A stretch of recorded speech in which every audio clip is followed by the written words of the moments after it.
Isto não é um símbolo do cristianismo. É uma adaptação pagã da cruz do zodíaco.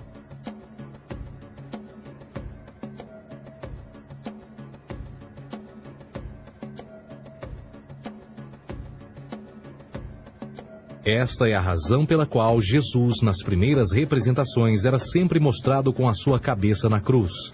Jesus é o Sol, Filho de Deus, a luz do mundo. O Salvador a erguer-se, que renascerá, assim como o sol faz todas as manhãs. A glória de Deus que defende contra a força das trevas. Assim como renasce a cada manhã, e que pode ser visto através das nuvens, lá em cima nos céus, com a sua coroa de espinhos ou os raios de sol.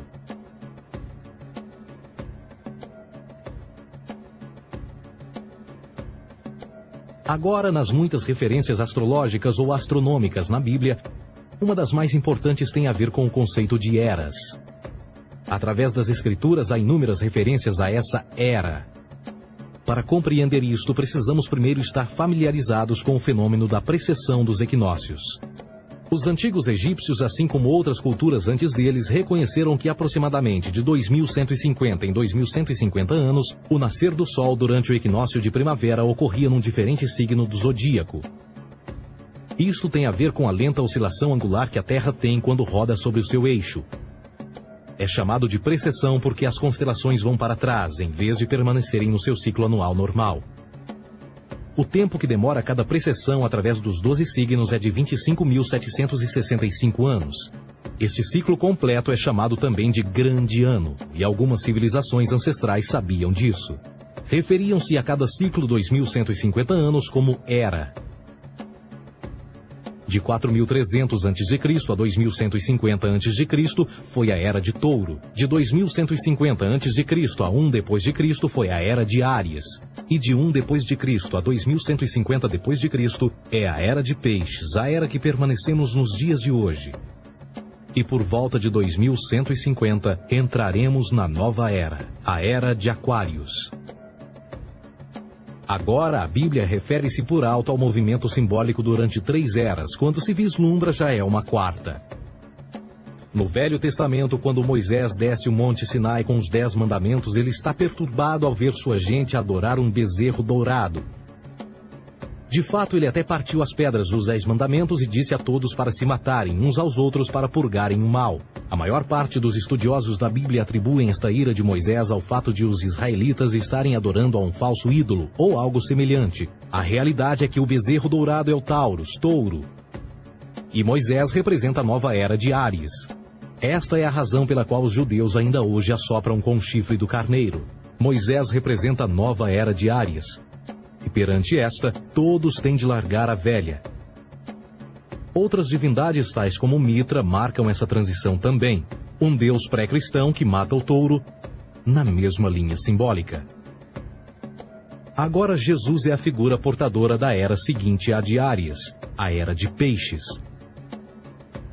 O simbolismo de peixes é abundante no Novo Testamento, assim como Jesus alimenta 5.000 pessoas com pão e 2 peixes.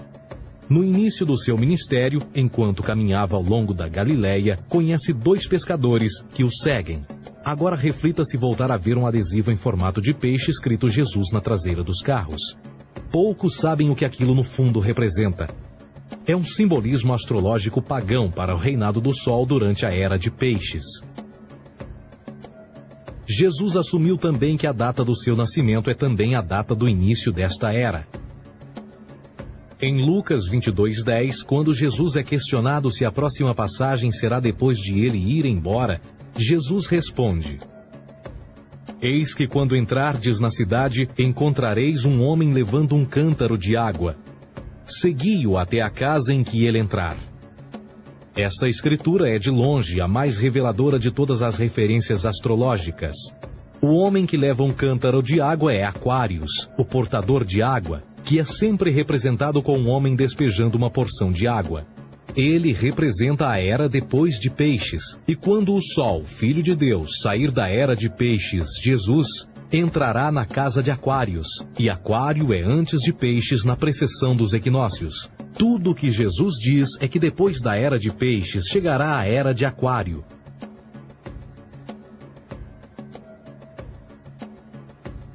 Agora todos já ouvimos falar sobre o fim do mundo. Deixando à parte o lado cartunista no livro de Apocalipse, a espinha dorsal nesta ideia surge em Mateus 28:20, onde Jesus diz: Eu estarei convosco até o fim do mundo, dos séculos em português. Contudo, na tradução inglesa da Bíblia, a palavra mundo está mal traduzida. A palavra realmente usada era aion, que significa era. Eu estarei convosco até o fim da era, o que no fundo é verdade. Jesus, como personificação solar de peixes, irá acabar quando o Sol entrar na era de aquário. Este conceito de fim dos tempos e do fim do mundo é uma má interpretação desta alegoria astrológica. Vamos dizer que aproximadamente 100 milhões de brasileiros acreditam que o fim do mundo está próximo. Além disso, o personagem de Jesus, literalmente e astrologicamente um híbrido, só demonstra o quão plágio do deus Sol Horus do Egito, Jesus é. Por exemplo, inscrito há 3.500 anos atrás, nas paredes do templo de Luxor, no Egito, estão imagens da Enunciação, da Imaculada Concepção, do nascimento e da adoração a Horus. As imagens começam com o anúncio à Virgem Ísis de que ela irá gerar Horus, que Nefe, o Espírito Santo, irá engravidar a Virgem, e depois o parto e a adoração, e que é não mais do que o milagre da concepção de Jesus. Na verdade, as semelhanças entre Horus e Jesus são flagrantes.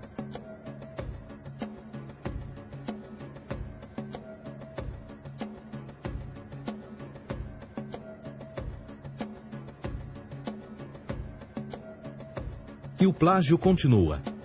A história de Noé e da sua arca é tirada diretamente das tradições. O conceito de dilúvio é presente em todas as antigas civilizações, em mais de 200 diferentes citações em diferentes períodos e tempos. Contudo, não será preciso ir muito além da fonte pré-cristã para encontrar a epopeia de Gilgamesh, escrita em 2600 a.C. Esta história fala sobre grandes inundações ordenadas por Deus, uma arca com animais salvos e até mesmo o libertário retornar da pomba, entram em concordância com a história bíblica, entre muitas outras semelhanças. E depois há a história plagiada de Moisés. Sobre o nascimento de Moisés, disse que ele foi colocado numa cesta de cana e lançado ao rio para evitar um infanticídio. Ele foi mais tarde salvo pela filha de um rei e criado por ela como um príncipe. Esta história do bebê numa cesta foi retirada do mito de Sargão de Acade por volta de 2250 a.C. Depois de nascer, Sargão foi posto numa cesta de rede para evitar um infanticídio e lançado ao rio. Foi depois salvo e criado por Aqui, uma esposa da realeza Acádia. Além disso, Moisés é conhecido como legislador, portador dos 10 mandamentos e da lei mosaica. Contudo, a ideia de a lei ser passada de um Deus para um profeta numa montanha é também antiga. Moisés é somente um legislador numa longa linha de legisladores na história mitológica. Na Índia, Manou foi o grande legislador. Na ilha de Creta, Minos ascendeu ao monte Ida, onde Zeus lhe deu as leis sagradas. Enquanto que no Egito, Moisés tinha nas suas pedras tudo o que Deus lhe disse. E no que diz respeito a estes 10 mandamentos, foram retiradas a papel químico do feitiço 125 do Livro dos Mortos do Antigo Egito. O que é que o Livro dos Mortos dizia? Eu nunca roubei, tornou-se tu nunca roubarás. Eu nunca matei, tornou-se nunca matarás. Eu nunca menti, tornou-se nunca levantarás falsos testemunhos. E por aí adiante. A religião egípcia é, no fundo, a base fundamental para a teologia judaico-cristã.